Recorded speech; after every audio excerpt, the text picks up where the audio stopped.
भी ये बात कर रहे थे कि महिला आंचल ग्रुप के द्वारा एक संवाद श्रृंखला रेणु जी की याद में आयोजित की जा रही है और कई साथियों का ये कहना है कि रेणु जी को उचित स्थान नहीं मिला या उस तरह से उन्हें महत्व नहीं मिला। लेकिन लोगों के दिलों में रेणु जी की कितनी जगह है इसका पता इस बात से चलता है कि अभी जन्म शती की शुरुआत हुई है और 100 से ज्यादा कार्यक्रम रेणु जी पर आयोजित हो चुके हैं, जिसके तहत ढेर सारे लेख आए, एकल वक्तव्य हुए, साक्षात्कार हुए, कई उनकी रचनाओं के पाठ किए गए। इस संवाद श्रृंखला के अंतर्गत भी आदरणीय विश्वनाथ त्रिपाठी जी, अवधेश प्रधान जी, असगर वजाहत जी, रोहिणी अग्रवाल जी, ऋषिकेश सुलभ जी, मंगलेश डबराल जी, वीरेंद्र यादव जी, अल्पना मिश्र सहित अनेक लोगों ने वक्तव्य दिया और अपने अपने ढंग से रेणु जी को याद किया। खासतौर से जो लोग बिहार और पूर्वांचल के इलाके से आते हैं उनको तो बचपन से ही रेणु से एक ऐसा लगाव होता है और उनसे वो इस रूप में जुड़े होते हैं कि हम जैसे लोगों के लिए लगता ही नहीं कि रेणु दूर की व्यक्ति हैं।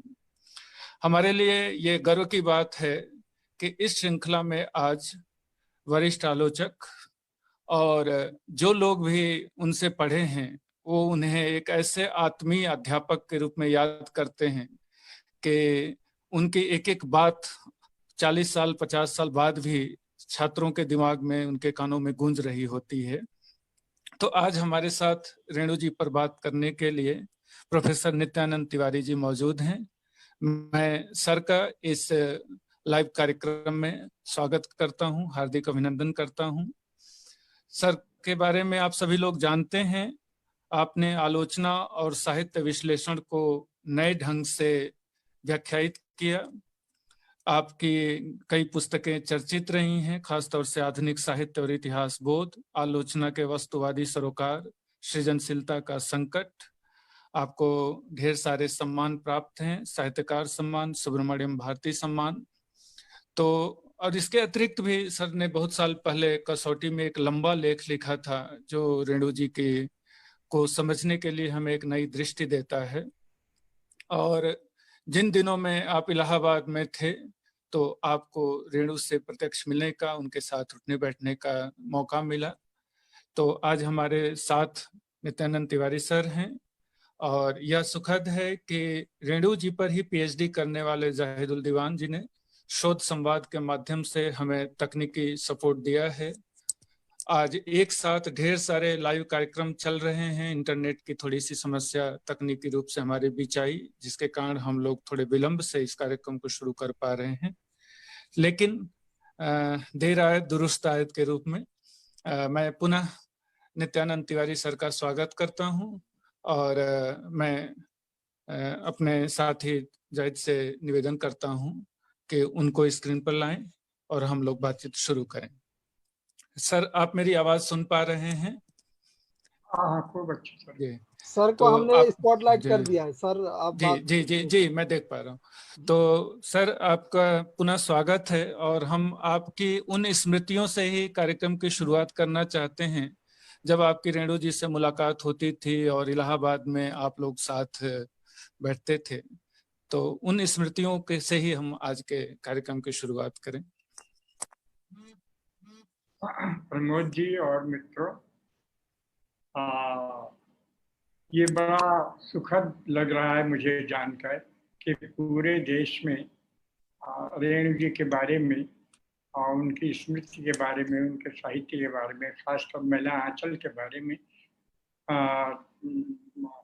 विचार चर्चा हो रही है। ये मेरे लिए बहुत सुखद है कई अनेक कारणों से। एक तो रेणु जी उस प्रदेश के थे, प्रदेश से मतलब भोजपुरी इलाका या भोजपुरी से मिलता जुलता जो इलाका है, उस इलाके के वे खुद भी रहने वाले थे, हम भी खुद रहने वाले हैं।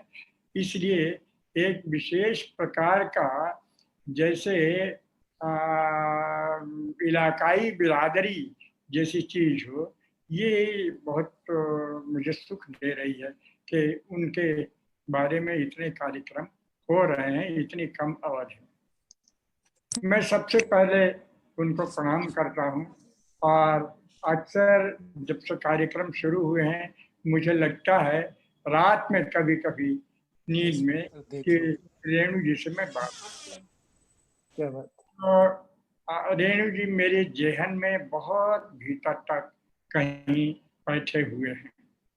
जिस तरह से प्रेमचंद बैठे हुए थे उस तरह से कोई दूसरा आदमी बैठा है मेरे जहन में, वे रेणु जी हैं। तो रेणु जी को तो मैं बार बार प्रणाम करता हूँ, उन दिनों को प्रणाम करता हूँ, उन मिलने जुलने वाले क्षणों को प्रणाम करता हूँ जिसमें मुझे ये सुखद स्मृति मिली थी। लेकिन मैं एक बात कहना चाहता हूँ, हो सकता है आप सब लोग जानते हो कि जिसके कारण रेणु जी इलाहाबाद आए थे ये शायद लोगों को पता होगा, लेकिन ज़्यादातर लोगों को पता होगा, लेकिन फिर भी मैं उसे याद करना चाहता हूँ। रेणु जी का जब 1954 में उपन्यास छपा तो उस उपन्यास के छपने के बाद ओम प्रकाश जो राजकमल प्रकाशन के अध्यक्ष थे, उन दिनों वो भी खुद इलाहाबाद में थे। राजकमल प्रकाशन इलाहाबाद में था। वो उस उपन्यास को पढ़ने के बाद पटना गए और पटना से छपे हुए सारी प्रतियों को उन्होंने खरीद लिया और नए सिरे से उन्होंने छापा और रेणु को निमंत्रित किया कि वे इलाहाबाद आए और उनके रहने की और हर तरह से उनकी सुविधा का ख्याल रखा जाएगा। सो उन्होंने रेणु को बुलाया और लूकरगंज में जो बंगलों वाला एक मोहल्ला है इलाहाबाद में, वहीं पर एक जगह एक बंगले में उन्होंने जगह खोज करके उनको दी।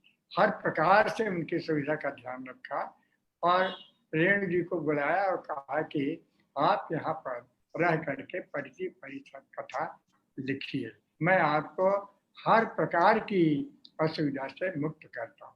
मेरे ख्याल है आप लोगों को ये मालूम होगा, लेकिन फिर मैं कहना चाह रहा हूँ क्योंकि ओम प्रकाश जी का भी प्रकाशन की दुनिया में बहुत महत्वपूर्ण स्थान। उन्होंने प्रकाशन के क्षेत्र में जैसे कहते हैं लेखकों को भी उन्होंने कंट्रीब्यूट किया, उसी तरह से रेणु जी जिस तरह से ओम प्रकाश जी ने भी कंट्रीब्यूट किया है। तो मैं ओम प्रकाश जी को भी प्रणाम करता हूँ, उनकी स्मृति को प्रणाम करता हूँ। उस तरह के प्रकाशक अब हैं नहीं, खुद राजकमल में उस तरह के प्रकाशक नहीं है जिस तरह ओम प्रकाश जी थे। तो खैर वो लूकरगंज में आ गए थे और लूकरगंज में 2-3 और साहित्यकार रहते थे, जैसे अश्क जी, रामनाथ लाल सुमन की तो मृत्यु हो गई थी, लेकिन ज्ञानरंजन थे और नरेश मेहता थे। तो कई साहित्यकार एक ही मोहल्ले में थे। भैरव शाह गुप्त थे। तो और मैं इन लोगों से लगभग 5-7 मिनट की दूरी पर रहता था, तो मुझे बड़ी सुविधा थी और हम लोग ये इलाहाबाद का और बनारस का भी एक बड़ा अनौपचारिक माहौल था जिसमें हम लोग मिल लेते थे, बड़े लोगों से भी मिल लेते थे और वे लोग कभी इस बात का दिखावा नहीं करते थे कि कितने बड़े हैं और ये कितने छोटे छोटे लड़के आए हैं, इनसे मिले या ना मिले। और इलाहाबाद में तो खैर उस समय छायाबाद के 3 साहित्यकार वहीं थे, बहुत बड़े, और दूसरे लोग भी थे, कई पत्रिकाएं निकलती थी। और ये जो 1950 से लेकर के 60 का समय है वो इतना क्रिएटिव रहा है। 2 आंदोलन इलाहाबाद से ही चल रहे थे, नई कविता के, नई कहानी के। एक आंदोलन परिमल का था, दूसरा आंदोलन कहानी का था। और ये आप पाएंगे कि हिंदुस्तान में नहीं, हिंदुस्तान में नहीं, ये हिंदी में की विशेषता मानी गई थी कि पूरी आलोचना कहानी केंद्रित हो गई थी। कहानी जैसे आगे हो गई थी, साहित्य एक महत्वपूर्ण स्थान पा चुकी थी, जबकि कई विदेशी भाषाओं में भी, विकसित भाषाओं में कहानी के बारे में कोई से राय ही नहीं थी, कोई बहुत गंभीरता से लेता नहीं था। लेकिन हिंदी में कहानी को बहुत गंभीरता से लिया गया, और इस मामले में मैं नामवर जी के महत्व को स्वीकार करता हूँ। उन्होंने कहानी आलोचना को ऐसा बना दिया कि उसके माध्यम से पूरे कहानी की, पूरे साहित्य की आलोचना हो सके। तो ये थोड़ा बढ़ गया, लेकिन मैंने सोचा इस पर कर लूं। ठीक है सर, ये कहा जाता है, मैं ये कहा जाता है कि रेणु जी को ढेर सारे लोकगीत याद थे और वो बहुत सारे लोकगीतों को सुनाया करते थे। तो उस समय आपको उनके गाने का कोई छवि या इस तरह के गीत सुनने का अवसर प्राप्त हुआ था क्या? तो अगर हो तो उसके बारे में थोड़ा बताएं। नहीं नहीं, ऐसा तो कई बार हुआ नहीं, गीत तो सुनने का अवसर एक बार ही मिला। और वो हम लोगों ने उनसे पूछा था, महिला आंचल में बहुत से लोकगीत हैं, तो हालांकि उस पर बहुत सवाल उठाए गए थे, लेकिन उन्होंने ये कहा था कि कोई लोकगीतों के बगैर लिख करके दिखा दे आंचलिक उपन्यास तो मैं मान लूंगा। ये एक किताब लिखी थी, लिखी नहीं थी, संपादित की थी, हिंदी की श्रेष्ठ आंचलिक कहानियां, राजेंद्र अवस्थी। उसमें उनके रेणु जी का इंटरव्यू था, उसका ब्यौरा देते हुए उन्होंने बताया था। तो जैसा कि आप लोगों ने पढ़ा होगा कि रेणु जी को नागार्जुन बहुत अच्छी तरह जानते थे, और नागार्जुन भी उस समय इलाहाबाद में थे, वो भी नजदीकी थे, उनसे भी मिलना बहुत होता था। तो उन्होंने लिखा है उनके बारे में कि वे कितनी लोक कथाएं, कितने लोरिक से लेकर के सदाब्रज तक वो गाते थे। ये एक तरह के लोक महाकाव्य हैं, जिनमें कथा भी चलती है और गाया भी जाता। तो उस बारे में एक याद है मुझे कि वो एक समय हिरनी थी या कोई स्त्री थी जो बहुत जगहों पर बहुत लोगों के पास जाती है, उसको बच्चा नहीं था, वो चाहती थी कि उसे कोई बच्चा उधार दे दे, लेकिन जगह से वो उसको निराशा मिली। सबने ये कहा कि सब कुछ चाहो ले लो, लेकिन कोख का उधार नहीं होता, कोख हम कैसे उधार। तो ये बड़ा करुण लोकगीत था और इसको बहुत करुण स्वर में उन्होंने गाया था। तो उनके गाने का कहानी सुनने का तो था, उन गाने को एक बार मैंने सुना है, और बाई चांस उस दिन हम तीन थे, मैं था, श्री राम वर्मा थे और दूधनाथ सिंह थे, तो हम तीनों लोगों ने उनको सुना। रेणु जी मतलब उनके इस विशेषता को नागार्जुन जी ने भी लिखा है, लेकिन ये बहुत रेणु जी में बातचीत तो बहुत करते थे, लेकिन मतलब कुछ ऐसा हुआ कि ज्यादा नहीं सुन सके। लोक कथाएं जरूर सुनी हम लोगों ने, वो जो परकी परिकथा लिख रहे थे वहाँ, तो परकी परिकथा में आप लोगों ने देखा होगा, तो उन लोक कथाओं से वो अपने उपन्यास को, उस जगह को जीवित कर देते थे।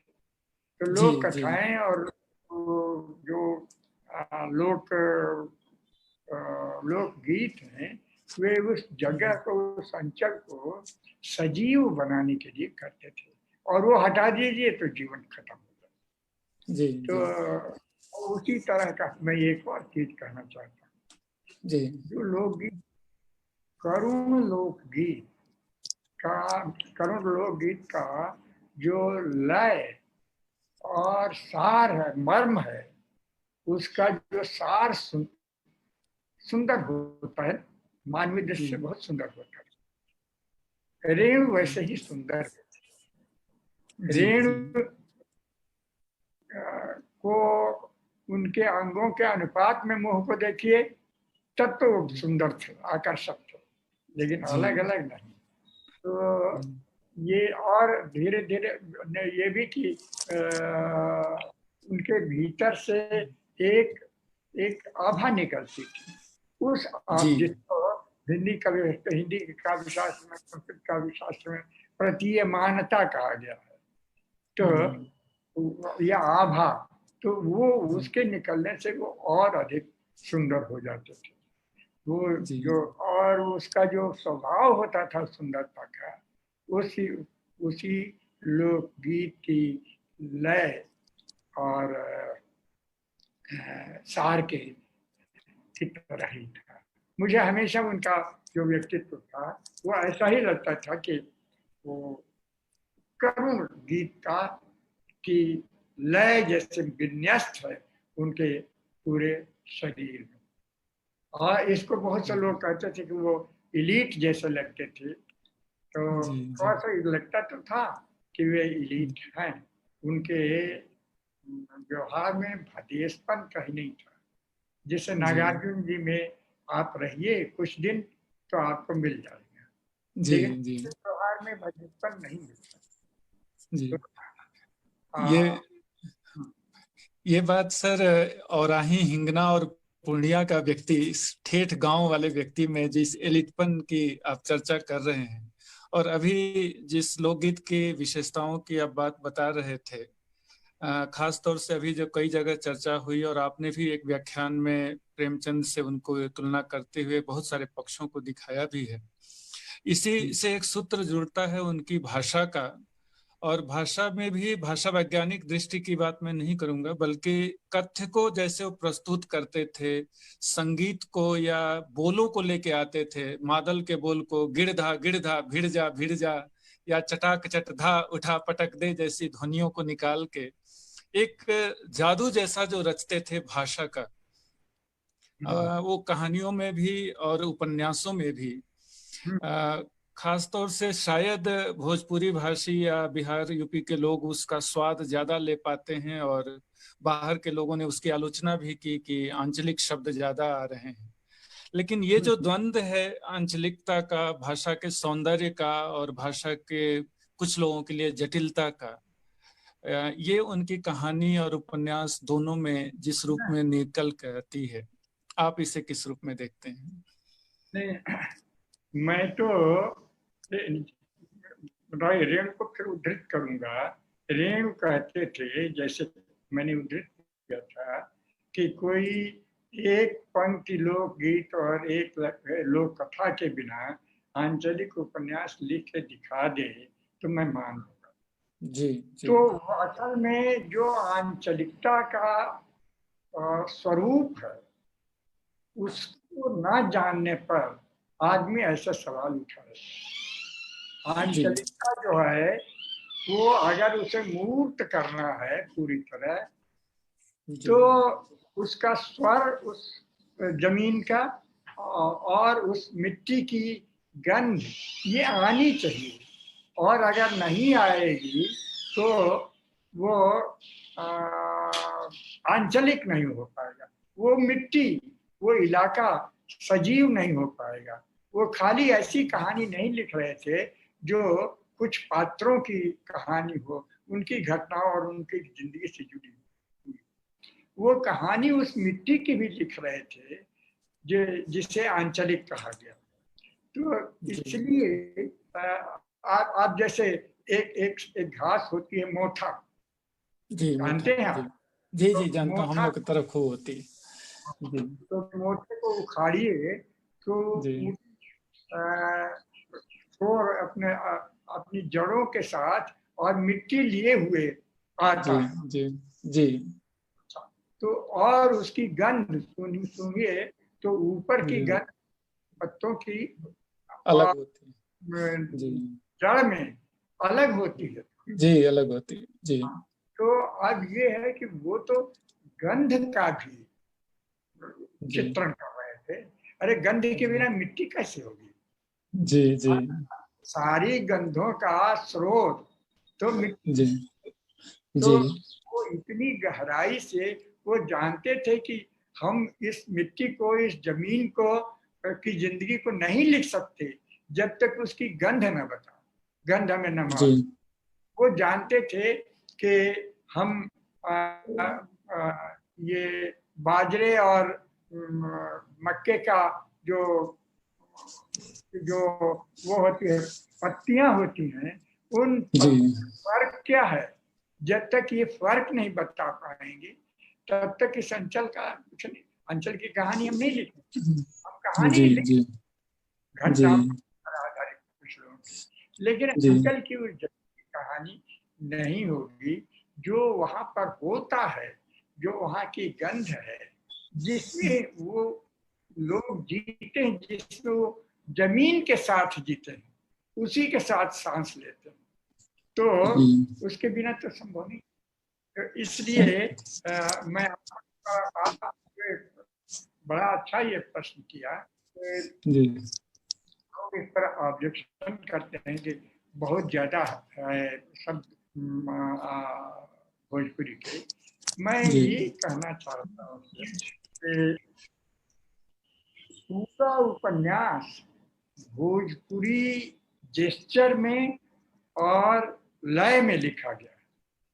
ये जी जी और सेंटेंस भले ही सेंटेंस उसके भले ही खड़ी बोली के हो, जी लय और जेस्चर पूरा का पूरा भोजपुरी का है।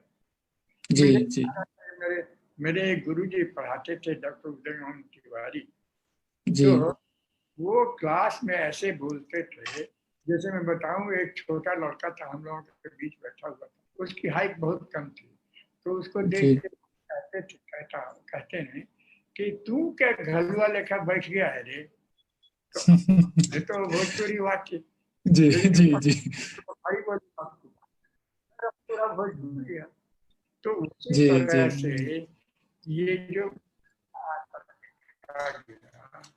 और उनकी कहानियां भी पूरी जी तरह से उस और लय और मिजाज की, इसमें कोई भी खड़ी बोली का कुछ नहीं। खड़ी बोली जी का सिर्फ वाक्य विकास है। जी जी जैसे मैं आपको बताऊं, कहने वाला था लेकिन बता दूं, जैसे गो मूर्ति का प्रसाद बनेगा मठ पर, रोज जी खाना बनता था लोग। तो हाँ, पूछा भंडारी जी ने कि जी आज कौ लोग गोगो मूर्ति, मूर्ति का जी जी जी मालूम हो जाता है तुरंत कि ये जी मठ है और ये भोजपुरी इलाके का मठ है। और इसमें ये पूछा जा रहा है कि आज कितने लोगों कितने का है? लोगों का भात बने। भात ज्यादा खाया जी जाता है तो भात बनेगा। जी जी इस तरह जी से सेंटेंस है वो खड़ी बोली के हैं, लेकिन उसका सारा मुद्दा भोजपुरी जी का। जी तो जी अब ये मैं इस पर एक बात और कर दूं जो आप कहने जा जी रहे थे। जी सीखा है। लोगों ने कहा पढ़ने बड़ी, जी आज इस पर मैं लोगों से ये सवाल साफ नहीं आ रहा है क्या? हाँ दिक्कत पूछता हूं कि पढ़ा तो आप ऐसे ही पढ़ लें, तो जी ऐसे ही पढ़ लें। प्रेमचंद को भी लोगों ने इसी तरह पढ़ना चाहा, जी क्योंकि लोगों को आदत पड़ी हुई थी उसका जासूसी या यारी तिलस्मी उपन्यास पढ़ने की। जी प्रेमचंद ने तोड़ दिया। मैं इस पर थोड़ा देर होगी, लेकिन एक और जी सही बात बता रहा हूँ, किस्सा जी नहीं जी है। स्वागत है सर। मेरे एक मित्र थे प्रोफेसर रमानाथ शर्मा। जी वो आजकल बहुत बड़े लिंग्विस्ट हैं, अमेरिका में हैं। तो जी उन्होंने मुझसे कहा, एक बार मेरे क्लास टीचर, उन्होंने कहा मुझसे कि वो रोज एक उपन्यास पढ़ लेते। तो हमने कहा कि जी तुम एक उपन्यास पढ़ लेते हो, जरा एक उपन्यास मुझे देना। और जी एक उपन्यास दूसरे दिन उनसे मैंने लिया, और मैं सच बताता हूँ कि 3-4 पेज से मैं अधिक पढ़ नहीं सका। जी वो तो 4 आने 2 आने वाले मिलते थे ना, वही थे जी जी सामाजिक जी उपन्यास। जी एक उसमें कोई लैंग्वेज थी ही नहीं। जी और मैं पढ़ने वाला जो पाठक है वो पहचान लेता है कि लैंग्वेज कैसी है। इसके बारे में जरा द्विवेदी जी को, फिर आप ललित सर जी को जिक्र करूँ कि द्विवेदी जी ने जी लिखा था कि पाठक सहृदय होता है, और सहृदय वो हो ही नहीं सकता पूरी तरह जिसे कम से कम 500 वर्षों के साहित्य की, यानी जिस भाषा का साहित्य का वो पढ़ रहा है, वो 500 वर्षों का जी साहित्य अगर पढ़ा है तो वो मुकम्मल सहृदय नहीं, मुकम्मल जी इसी जी जी मुश्किल काम है। रामविलास जी ने इस पर बाकायदा कहा प्रेमचंद को लेकर के कि प्रेमचंद ने एकदम पाठक बदल दिया, जी नए जी तरह का काम पैदा किया उन्होंने। ठीक उसी तरह से प्रेमचंद के बाद रेम ने पाठक बदल दिया। जी हालांकि डार से बिछड़ी एक उपन्यास आ चुका था जी कृष्णा जी चौथी का, कृष्ण उसमें सब्ते जी का जी हाँ, कृष्णा चौथी का उसमें भी जी था, लेकिन जी थोड़ा सा रसिक था तो लोगों ने पढ़ लिया। लेकिन ये जी तो बहुत, इसमें रस भी बहुत है, और इसमें खुरदरापन भी इस उपन्यास में। तो जी खुरदरापन से आदत डालनी चाहिए थी। अब वो आदत डाले बगैर आप नहीं पढ़ सकते। मैंने जी तो ये ये पाठक, अच्छा वैसे आपको ये भी बताऊं, हर जी महत्वपूर्ण लेखक ने पाठक बनाया। बदला है जी बनाया जैन ने भी बदला है, अगे ने भी बदला है, इलाचंद जोशी ने भी बदला है, जी लेकिन नहीं बदल सका है जिसने जिंदगी की वास्तविकताओं को पकड़ा है। वो जी वास्तविकताएं बदलती रही, तो जिसने जी पकड़ा वो उसने बदला जी पाठक। तो जी इस जी तरह से रेणु फर्स्ट रेट फाइटर, जिसमें वो जी अपना पाठक धीरे धीरे बनाते चलते हैं। अब मैं आपको एक और फिर कहानी सुनाता हूँ जी जो जी जी ये मुझे आ, आ, ये क्या कहते हैं, जोशी हैं जो भाषा वैज्ञानिक नहीं, इकोनॉमिस्ट थे, और पीसी जोशी, पीसी जोशी जी पूरनचंद्र जोशी जी और उन्होंने किरणचंद जोशी, उन्होंने जी मुझे एक बार बताया था कि ये जो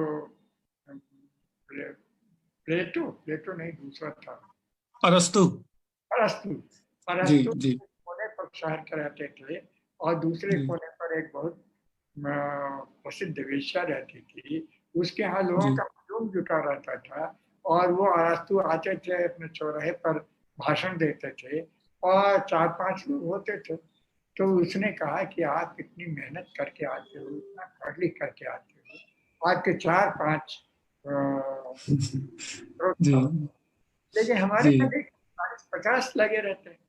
तो उन्होंने कहा अरस्तु ने कि भाई मुझे लोग सैकड़ों वर्ष पढ़ेंगे, जी जी और आप को सैकड़ों वर्षों में रोज के साथ जोड़ो, तुम कल्पना नहीं कर सकते कि मेरे पाठक कितने। जी उसी जी तरह से प्रेम के पाठक जो हैं वो जी सैकड़ों साल तक अभी बढ़ते रहेंगे। ये जी और जो भी बड़ा लेखक होता है उसके पाठक इस तरह से जी बनते रहते हैं। तो इस जी तरह से आ, बाद में चल करके फिर इस पर सवाल उठाने वाले लोग नहीं रह गए, लेकिन शुरू शुरू में लेकर। एक और चीज मैं बताऊंगा आपको इसकी भाषा जी पढ़ने का स्वभाव है। आप पढ़ के देखिए, आप पढ़ेंगे आप बोलने लगेंगे। जी जी ये ऐसा लगता है कि पढ़ना खाली आंख से जो हम पढ़ रहे हैं वो थोड़ा कमतर जी पूरा पूरा इसका पढ़ना तब होगा जब हम बोले, तभी ध्वनि सौंदर्य आएगा तब। जी जब हम बोले तो वो बोलते समय ही वो जमीन भी एक साथ शब्दों के साथ बोलने लगती है। जी जी और इस तरह से वो एक बड़ा क्रिएटिव माहौल हो जाता है। अच्छा, इसके अलावा इसका जो पैटर्न है उस एक अंश को भी ले लीजिए ना, तो ये लगता है कि इसमें तो सोशियोलॉजी समाई हुई, इसके सोशियोलॉजिकल नॉनसेंस बहुत।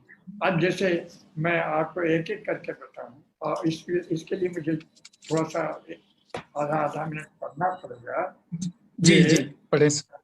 हाँ, जैसे गांव में जो अस्पताल बन रहा है ओवरसियर आए हैं, तो जी जी गांव के एक निरक्षर लेकिन बहुत जमीन वाले सिंह साहब वो पहुंचते हैं, क्योंकि पहले पहुंच गए तो उन्होंने सोचा कि अब मुझे भी जाना चाहिए। तो वहां पहुंच करके कहते हैं, जय हो सरकार की, हुजूर पब्लिक की, और हम लोग भलाई के बाद हुजूर का कुछ सेवा नहीं कर सके। गुसाई जी कहीं है, रामायण में कहीं है, धन्य भाग प्रभु दर्शन दीना।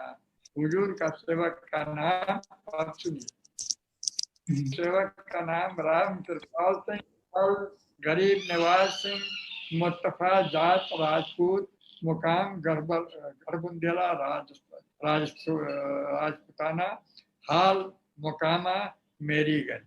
अब आप इसमें देखिए कि जो शैली है परिचय देने की, वो खास शैली है, और ये बड़ी इलीट है शैली।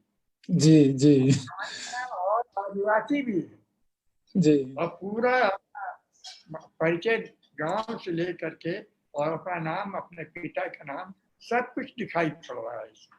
तो जी ये लाइन पढ़ दीजिए, आपको मालूम हो जाएगा कि ये समाज के किस हिस्से का आदमी है और जमीन के किस हिस्से का आदमी है। तो ये बोलती है और अर्थ बता देती है, मतलब उसके इसके जो अर्थ के छायाएं हैं, जी जी, अर्थ की छायाएं कई तरह के यथार्थ को एक साथ जोड़ दे। जी, जो व्यक्ति वो कैसे सोचता होगा, क्या उसका परिवेश है, वो सब कुछ बयां हो जाता है। नहीं, थोड़ा और आगे बढ़े। ये गांव का बड़ा से बड़ा, ये बड़ा आदमी है सिंह जी, रामकृपाल सिंह जी, और वहां ओवरसियर आया, खाली ओवरसियर की क्या औकात जी, लेकिन जो सरकारी अमला है उसका सिपाही भी पावर में गांव के पावरफुल आदमी से बड़ा हो जाता है। जी जी, पावर का पावर के, जी जी जी, आज जो है आज चाहे कितने पावरफुल, जी, सरकारी अमले के सामने आज कितने पिलपिले हो जाते हैं। जी जी जी, तो ये कई जगह आपको मिलेगा, ये मैं बताऊंगा आपको, क्योंकि आप जो भी सवाल पूछे वो जी, आपने बिल्कुल सही कहा सर।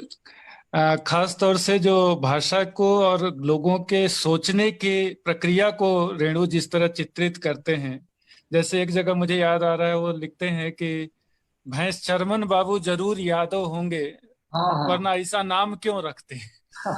तो वो वाइस चेयरमैन को भैंस से जोड़ देना। अच्छा, जी मैं भाषा के बारे में दो जी तीन तीन करीब अंश आपके जी उनके बारे में बात करूंगा। जी जी ये सिंह साहब अ, बालदेव नेता हो गया था जी ना, जी जी जी बालदेव को सह नहीं पाते थे, तो गाली जी गुप्ता दे रहे थे अपने घर में बैठे हुए ऐसे ही। बालदेव था नहीं, हरगौरी जी उनका बेटा था। तो जी हरगौरी ने सुना, फिर जी उसके बाद बाई चांस सिंह साहब कहीं चले गए थे, रास्ते में लोगों ने बताया कि अरे हरगौरी तो झगड़ा कर रहा है जी बालदेव से। बालदेव से। जी तो लौट आए।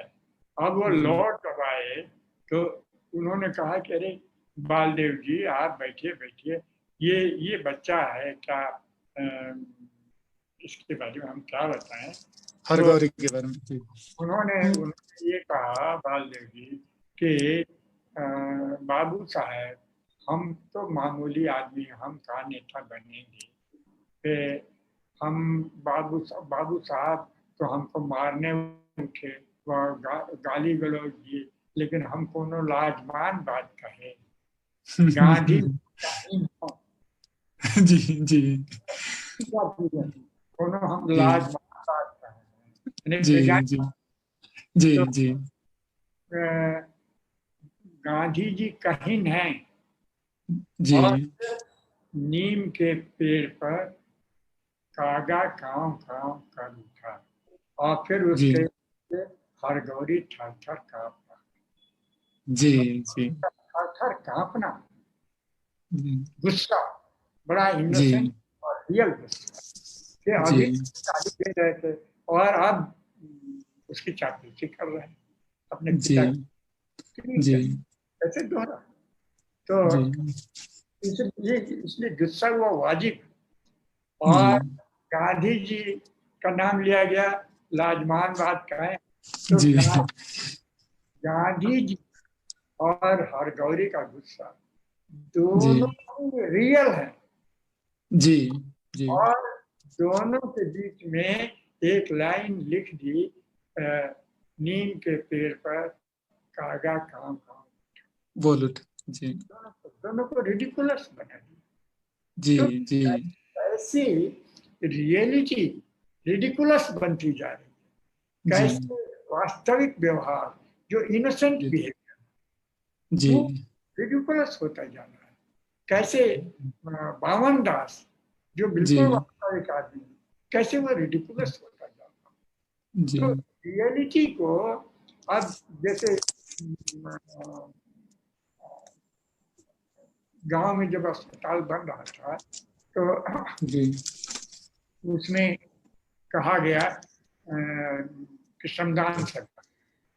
तो जी मजदूरों ने कहा कि हम तो रोज मजदूरी करते हैं और उसी से खाते हैं, तो हमारा तो जी खाना क्या करते, इसलिए बाबू लोग आधे दिन की मजदूरी देंगे और आधे दिन हम श्रमदान करेंगे। ये रियल जी प्रॉब्लम है। जी जी बेटी को वो कनबत्तियां करने वाला सुमित दास है, उसने बना दिया तहसीलदार से कह के क्षत्रियों और कायस्थों का संघर्ष बता दिया, जी जातीय जी अब जातीय संघर्ष। एकदम उन लोगों की रोटी पानी से जुड़ी हुई जो वह मजदूरों की वास्तविकता है, उसको बना दिया एकदम जाति संघर्ष। जी और जी होने भी लगा, और जी दंगा भी होने लगा। जी कोई लाठी ला रहा है, कोई हंसिया ला रहा है, कोई कुछ ला रहा है। तो जी अब ये जो है इस जमाने में इसको इसके लिए कहा गया है कनेक्शन। G connection. जी इसने कनेक्शन के अरे तहसीलदार काहे को गुस्सा कर रहे हो, इसमें इधर आओ हम बताते हैं, इसमें कनेक्शन है। जी तो जी ये इस तरह के कनेक्शन जो हैं वो ये भाषा ऐसे कनेक्शन के लिए शब्द देती है और उन्हें दोनों को, रियलिटी को और जो गलत नरेटिव है वो बना के दोनों को लड़ाती है। ये और ये पैटर्न में नहीं मिलेगा यहाँ जी। तो ये इसके अलावा अब मैं आपको एक और बात सुना देता हूँ। बात बढ़ रही है आपके पास। ये मैं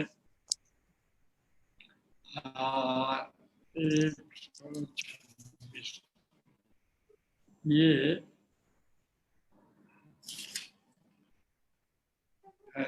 आगे मैं बताता हूँ। 136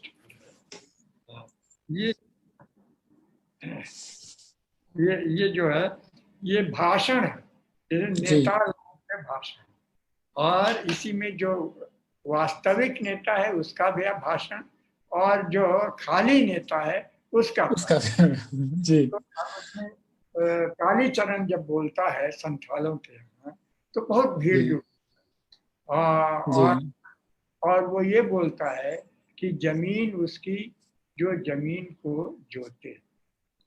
अब संथालों के पास अपनी जमीन थी नहीं, बाबू लोगों ने सब ले रखा, तो बड़ा सुख मिला, बहुत बड़ा सुख। क्या ऐसा उल्लास उन्होंने ऐसा अनुभव कभी किया नहीं था कि जब एक नेता कहता है कि जमीन उसकी होगी जो जमीन को जोते। जी। बड़ी रियलिटी पैदा की थी कालीचरण कि वाकई जमीन किसानों के थोड़े वो तो आते हैं उससे। ये जमीन उन लोगों की है जो जोतते हैं। तो जमीन का जोतने वालों का संबंध रियल है। इसको सैनिक जी जब भाषण देते हैं तो सुनिए। जिस तरह सूरज का डूबना एक महान सच है, पूंजीवाद का नाश होना भी उतना ही सच है। मिलों की दुनिया डूब लेंगी और में मजदूरों का कब्जा होगा, जमीनों किसानों का कब्जा होगा, चारों ओर लाल धुआं मंडराता रहेगा। उठो किसानों के सच्चे सपूत, धरती के सच्चे मालिकों, उठो, क्रांति का मशाल लेकर आगे बढ़ो। जनता ने अब ये है कि आज देखिए ये पोली भाषा है जिसका मतलब नहीं है। ये वो नेताजी हैं जब कालीचरण जिले में जा करके पूछता है कि मैं अगर 10 पब्लिक की भलाई का काम करता हूँ तो लोग कहते हैं कि आप हिंसावाद हो, तो हमें क्या कहना चाहिए? तो गिगी बन जाती है। जो नेता है ना जो बैठे हुए जिले के पार्टी ऑफिस में, तो वो अंत में कहते हैं आप कहिए कि द्वंद्वात्मक भौतिकवाद और नहीं वहाँ रियलिटी करना है, वहाँ गिगी बन जाती है। तो ये है कि ये लैंग्वेज इजाद की है इस आदमी ने जो दिखा रहा है कि real politics, real political language और जुमलेबाजी वाली क्या फर्क है जी। वो कैसी होती उसी समय। आज तो देखिए, आज तो सारी राजनीति जुमलेबाजी की हो गई, रियलिटी कोई खास जी। तो है कि हर जगह जहां भी आप हाथ डालिए आपको लगेगा कि ये अच्छा। मजे की बात यह है कि रेणु खुद पॉलिटिकल आदमी थे जी जी। इसी से जुड़ा सर मेरा ये सवाल भी था अगला कि हालांकि रेणु पॉलिटिकल होते हुए भी अपने पात्रों पर अपनी विचारधारा को नहीं थोपते हैं, लेकिन इन दिनों जो बहसें हो रही हैं उसमें उनकी विचारधारा को लेकर एक चर्चा गर्म है कि वो लोहियावादी थे इसलिए दूसरी विचारधारा के लोगों ने उनकी उपेक्षा की या उनको पर्याप्त महत्व नहीं दिया। हालांकि शिवदान सिंह चौहान जी से लेके विश्वनाथ त्रिपाठी जी तक ने तमाम लोगों ने उनको याद किया है और लिखा है उन पर। आपका तो खैर लेख है ही इतना महत्वपूर्ण। तो ये विचारधारा जिसको कि वो अपने पात्रों पर नहीं थोपते हैं और उनको एक स्वाभाविक रूप में चित्रित करते हैं, लेकिन जब लेखक के मूल्यांकन की बात आती है तो उसे एक खास विचारधारा, या जबकि शाही जी ने उनको बुलाया था, विजय देव नारायण शाही जी ने ही शायद इलाहाबाद बुलाया था, तो इन पक्षों पर को आप बेहतर ढंग से रख सकते हैं। ऐसा है कि लोहियावादी थे और लोहियावादी लोगों ने उनकी उपेक्षा भी की थी जी क्योंकि परिमल जो संस्था थी उसमें जी ज्यादातर लोग लोहियावादी थे। जी विजय नारायण शाही तो एक्टिव पॉलिटिशियन थे, तो बाकायदा काम करते थे जी और रेण भी उसी तरह से एक्टिव पॉलिटिशियन थे, बाकायदा लोहियावादी थे। नेपाल की क्रांति में बहुत बड़ा रोल था उनका, तो जी टीवी हो गई थी उनको, इसलिए थोड़ी जी परेशानी रही। बाद में वो राजनीति में अंत में आए, लेकिन उसके बाद मर ही गए। तो उपेक्षा की गई। मैंने अपने एक लेक्चर में कहा है कि धर्मवीर भारती भी लोहियावादी हो गए थे। पहले वो लोहियावादी नहीं थे, कम्युनिस्ट, लेकिन बाद में लोहियावादी हो गए थे। बाद में सगम का मेरा मतलब ये है कि जब वो 50 के बाद 47 में उन्होंने किया और 50 के बाद वो हो गए थे लोहियावादी, लेकिन उन्होंने भी उपेक्षा की। शाही के बारे में मैं नहीं जानता कि उन्होंने उपेक्षा की या नहीं की, लेकिन उपेक्षा इन लोगों ने की।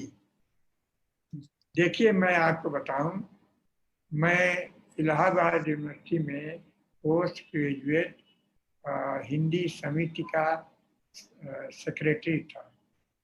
लाख चाहकर मैं बुला नहीं सका रेणु जी को इलाहाबाद विश्वविद्यालय में, इलाहाबाद यूनिवर्सिटी बोलने के लिए। तो कहीं कुछ तो था ना। असल में रेणु को इतना यश मिल गया था कि उस यश से लोग परेशान थे। अच्छा, और बाकी रामविलास शर्मा ने भी विरोध किया। रामविलास शर्मा ने तो इसलिए को तो समझ में आता है क्योंकि वो पार्टी के सेक्रेटरी और राजवल्लभ जब वो कालीचरण जेल में चला जाता है तो वो जेल में फांद करके एक दिन आ गया था पार्टी ऑफिस में, और वो जब सामने आया तो पंडित जी सेक्रेटरी जी कहते हैं दूसरे से कि हटाओ हटाओ इसको, गोली मार दो। कालीचरण सोचता है कि ये भी सोचते हैं कि मैंने डकैती की है। कालीचरण पत्थर की मूर्ति बना, यही वाक्य है। जी जी पत्थर की मूर्ति बना खड़ा। तो अब ये जो आया ना, इसको सहन करना पार्टी के आदमी के लिए बड़ा मुश्किल है। ये रेणु थे जिन्होंने सबकी पोल खोली। जी, खुद लोहियावादी की भी जी पार्टी की भी जी जी सोशलिस्ट को तो ऐसा बना दिया कि पहचान ही में नहीं आता कि कौन सोशलिस्ट है कौन कम्युनिस्ट। जी जी तो जो पार्टी कितनी जरूरी है, राजनीति कितनी जरूरी है समाज बदलने के लिए। जी मुझे याद आता है वो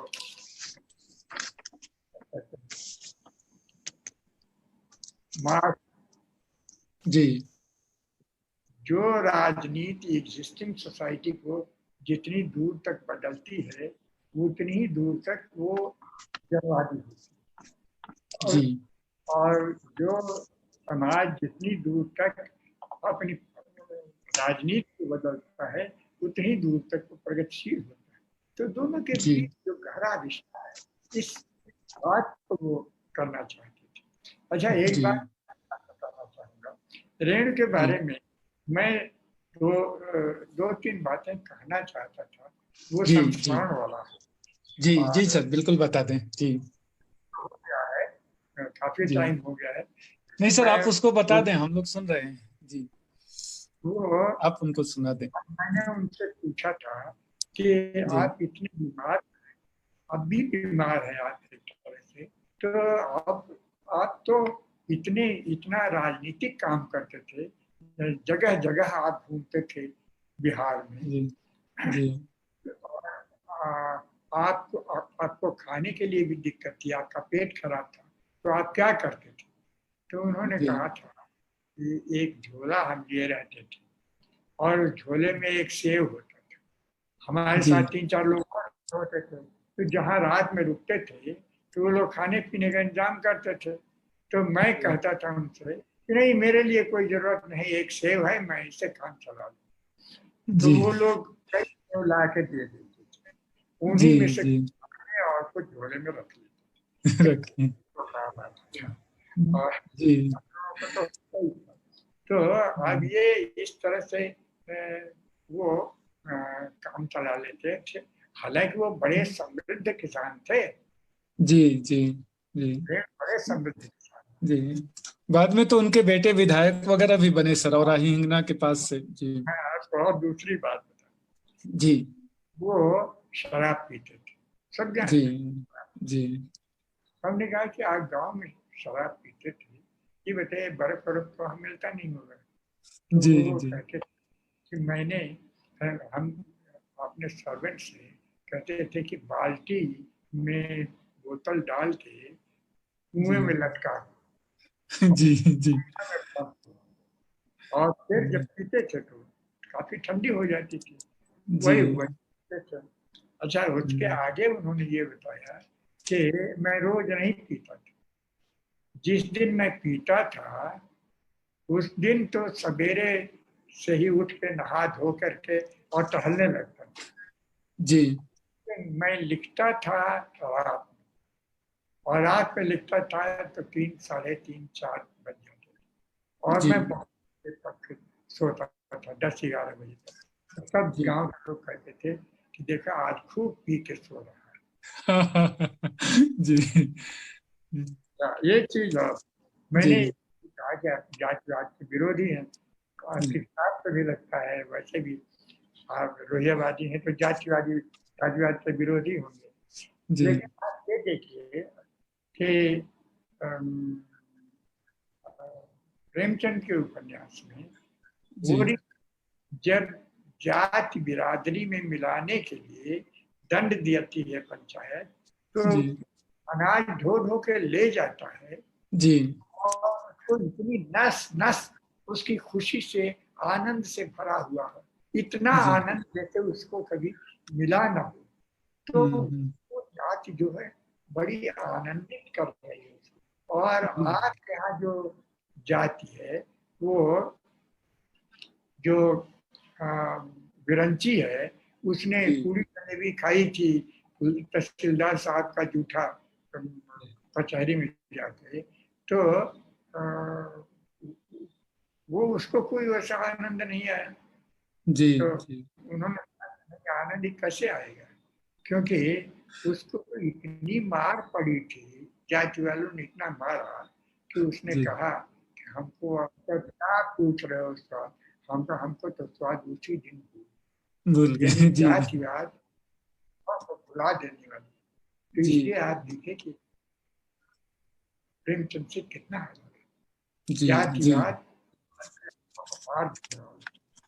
जी जी और यहाँ पर कि कैसे नस नस में आनंदित जी होता होता जा रहा है। है। है ये नहीं, प्रेमचंद और इनके एटीट्यूड का फर्क है।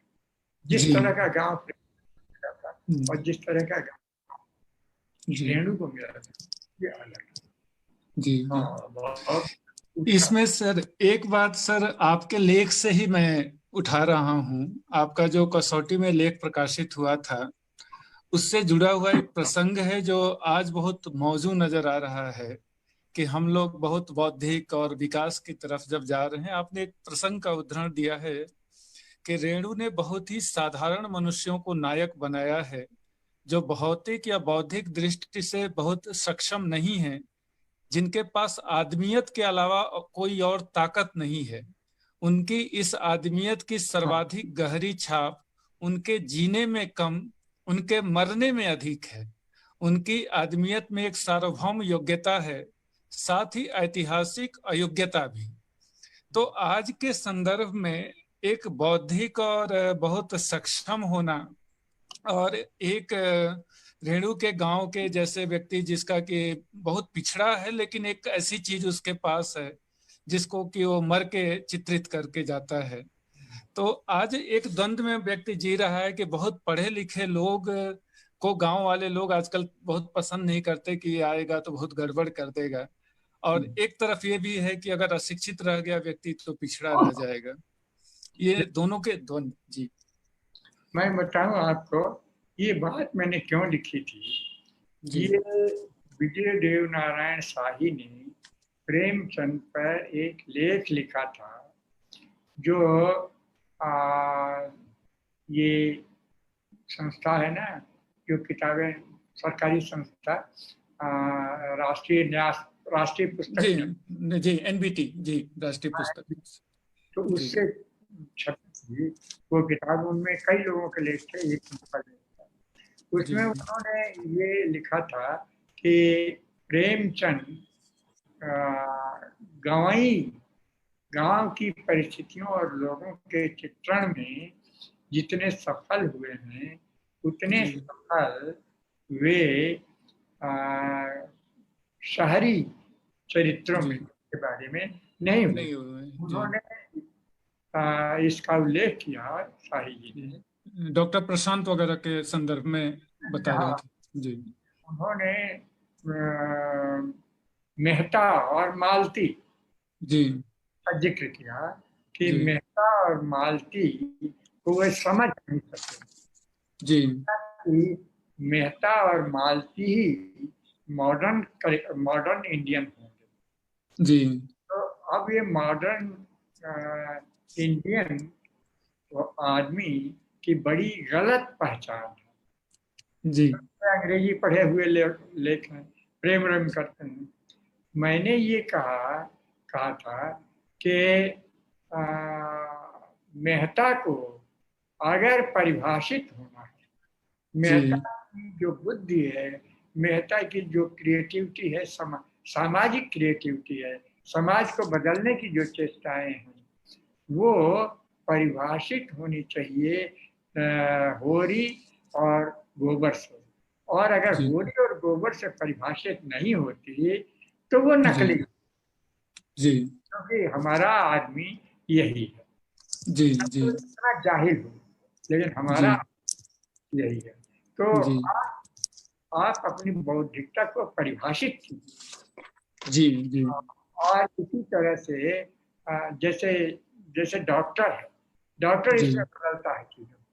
तो डॉक्टर परिभाषित होता है वहाँ की गरीबी से, डॉक्टर परिभाषित होता है वहाँ की जहालत से, डॉक्टर परिभाषित होता है कालीचरण से, बालदेव से जी जी, कालीचरण से परिभाषित जी। तो इस तरह से जो डॉक्टर है वो अपना बेस बनाता है। डॉक्टर हिंदुस्तानी आदमी का बेस बनाता है और वहां से बौद्धिक बनता है जी वो जी। ऐसा नकली आदमी हो जाता है। तो एक मैं तो नई कविता आंदोलन में था और नई कविता में के विरोध में मैंने भी लिखा, इसके पक्ष में तो लिखा ही लेकिन विरोध में भी लिखा, क्योंकि जो अस्तित्ववाद चला था तो जो पश्चिमी छौंक है, पश्चिमी बुद्धि है, वो अख्तियार कर लो। जैसे कामू को पढ़ लो, सार्त्र को पढ़ लो या स्पर्श को पढ़ लो और फिर उस तरह से लिखने लगो। कैसे लिखने लगो भाई? अगर आप कालीचरण और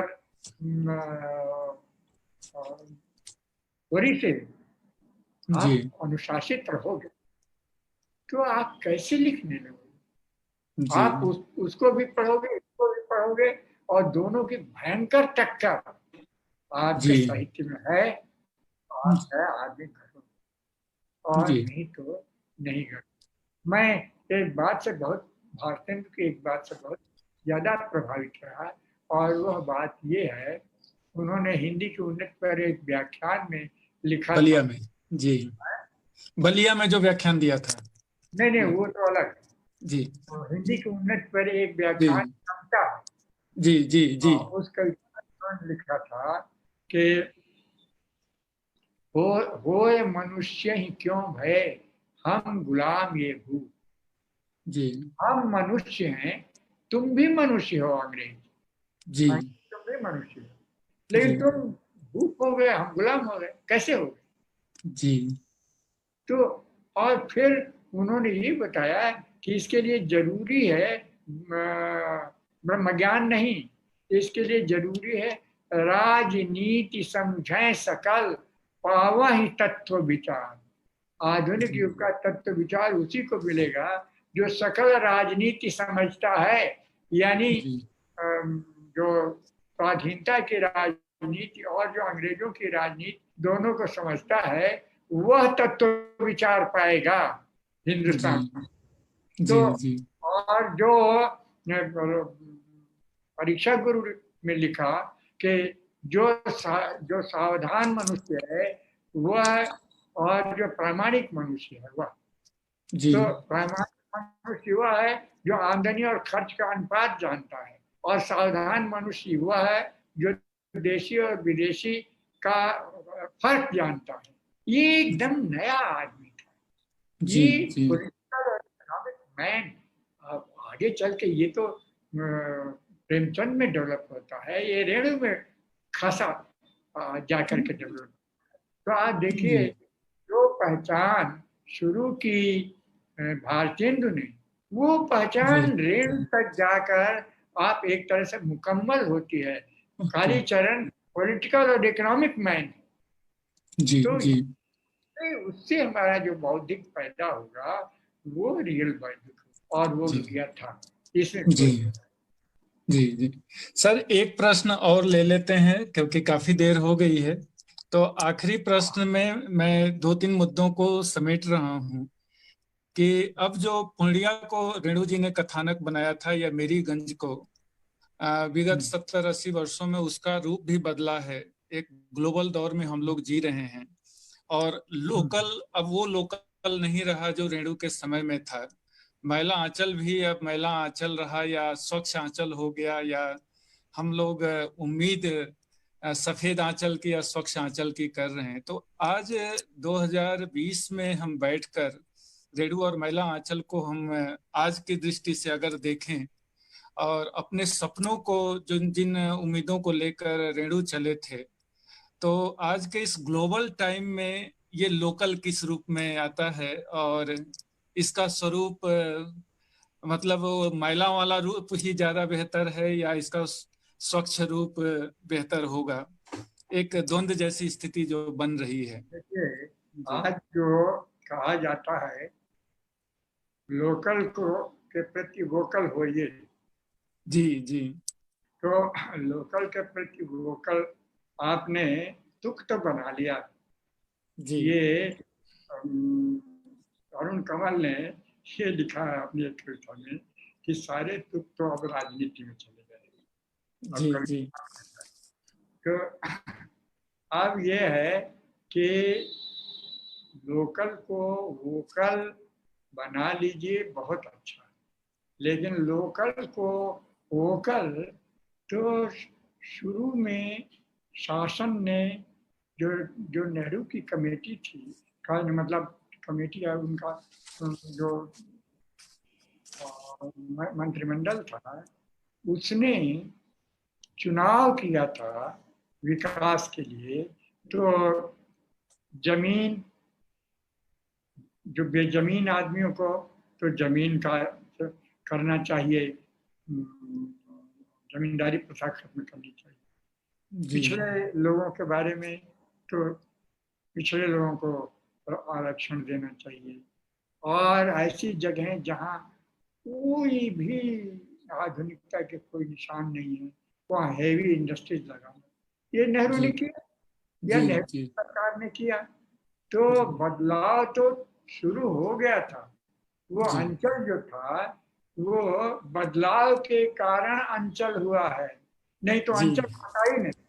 जी आंचलिक उपन्यास तभी हो सकता है जब उस सदियों से एक तरह के जकड़े हुए प्रथाओं में गांव को और अंचल में जब तक कोई मॉडर्न इंस्टीट्यूशन न हस्तक्षेप करे तब तक वो अंचल नहीं हो। तो जी जी अंचल को के विकास की प्रक्रिया तभी शुरू होगी जब आप उसमें मॉडर्न इंस्टीट्यूशन डालेंगे, जब वहाँ स्कूल खोलेंगे, कॉलेज खोलेंगे, फैक्ट्री खोलेंगे, तो विकास होने लगेगा। और यही आंचलिकता है, इसके बिना आंचलिकता होती नहीं। जी जी आंचलिकता पिछड़ापन नहीं है। जी आंचलिकता एकदम पिछड़ापन नहीं है, जी पिछड़े लोग हैं, जी लेकिन आंचलिकता जो है वो एक प्रक्रिया है, जी परिस्थिति नहीं है, और वो जी प्रक्रिया विकास की। जी तो इसलिए विकास की प्रक्रिया से आप जोड़ दीजिए कोई भी जी जी विकास, खाली विकास की प्रक्रिया के बारे में वो जुमलेबाजी न करे, विकास की प्रक्रिया से जोड़ दे, तो बस जी समझिए कि वो राजनीति सफल हो गई। और जी जब खाली फिर देरी हो रही है चाहे कुछ, फिर मैं आपको बताऊं जी कि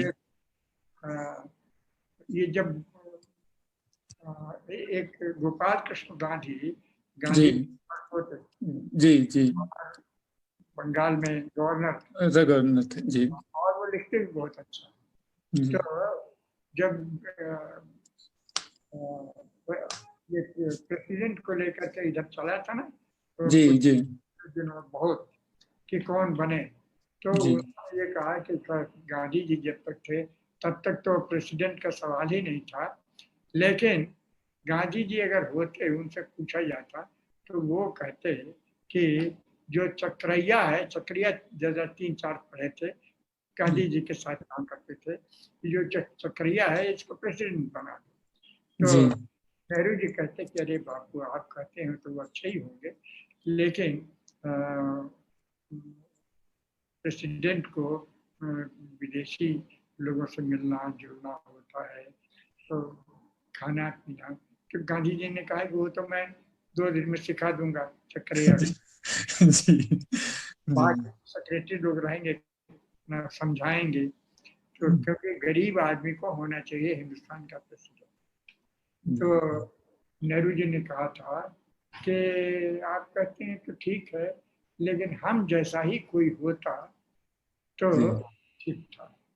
गांधी जी ने कहा, समझ गए कि नहीं मानेंगे, तो गांधी जी ने कहा कि ठीक है, ऐसा है कि मुझे तो देर हो रही है, मैं अपने चरखे को चक्रिया के साथ ठीक करने जा रहा हूँ, हम दोनों मिलकर ठीक करें। तुम लोगों को इतिहास मिल गया है, अब उसे भोगो।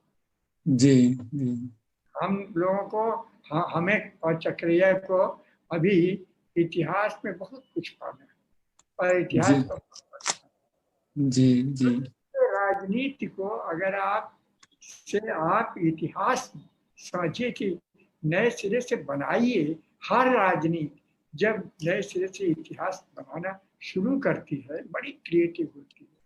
वो जी मुझे भारती का याद आता है, कितनी ज्योति से घिरा होगा अश्वत्थामा। जी जी तो इस तरह से वो जो है आंचलिकता जो है, वो जो लोकल है, उसमें जब तक बदलाव शुरू नहीं होगा वो अंचल नहीं होगा। जी आंचलिकता एक कॉन्सेप्ट है, खाली जी जगह, जी वो जगह जो बदलने की प्रक्रिया में आ गया है जी वो। बिल्कुल। बहुत अच्छा लगा सर, और जिस नोट पर आप लेके गए, और गांधी जी चरखे के साथ और कुछ लोगों को इतिहास के प्रक्रिया में छोड़ने की बात की, शायद इससे पूर्ण बात और क्या होगी। समय काफी हो गया, हालांकि हम स्त्री दृष्टि पर भी एक बार सुनना चाहते थे, जो रेणु का स्त्री संबंधी नजरिया है, जो उनके अनेक पात्रों में उभर के आया है। तो अगर आप उचित समझें तो बोलें, नहीं तो हम लोग फिर यहीं से समापन करें। और मैं भी गया। तो जी अब इस पर कभी फिर जरूर सर, जरूर। तो एक बार सर पुनः आपका बहुत बहुत आभार, और जितना समय हमने सोचा था उससे ज्यादा समय तक आपको बिठा लिया इस उम्र में, तो हम आभारी हैं। और अभी तो रेणु जी की जन्मशती की शुरुआत हुई है और इतने कार्यक्रम हो रहे हैं, तो हमें उम्मीद है कि आने वाले समय में और भी कार्यक्रम होंगे। तो आज के इस संवाद के लिए आदरणीय गुरुवर प्रोफेसर नित्यानंद तिवारी जी के हम बहुत बहुत आभारी हैं। महिला आंचल ग्रुप के विमल कुमार जी के हार्दिक धन्यवाद। उनकी संवाद श्रृंखला जो चल रही है उससे हम लोगों को रेणु को देखने का एक नया नजरिया मिल रहा है, और अभी आने वाले समय में ढेर सारे वक्ता उससे जुड़ेंगे और अपनी बातों को रखेंगे। शोध संवाद के जाहिदुल भाई का भी हार्दिक आभार, जो आपने इतने अच्छे ढंग से इसको आयोजित किया। और सबसे ज्यादा आप सभी श्रोताओं का, दर्शकों का, जो थोड़े व्यवधान के बावजूद, विलंब के बावजूद हमें अपना स्नेह दिए। मैं देख रहा हूं कि ढेर सारे वरिष्ठ गण, हमारे साथी मित्र सब लोग जुड़े रहे। आप लोग इतना समय निकाले, आप सभी लोगों को प्रणाम और हार्दिक आभार। हम यहीं पर इस कार्यक्रम को समापन करते हैं, लेकिन रेणु पर चर्चा चलती रहेगी। और आज जिन मुद्दों को नित्यानंद तिवारी सर ने उठाया है, इस आलोक में हम लोग शायद कुछ और भी नई दृष्टि से चीजों को देख पाएंगे। आप सभी का पुनः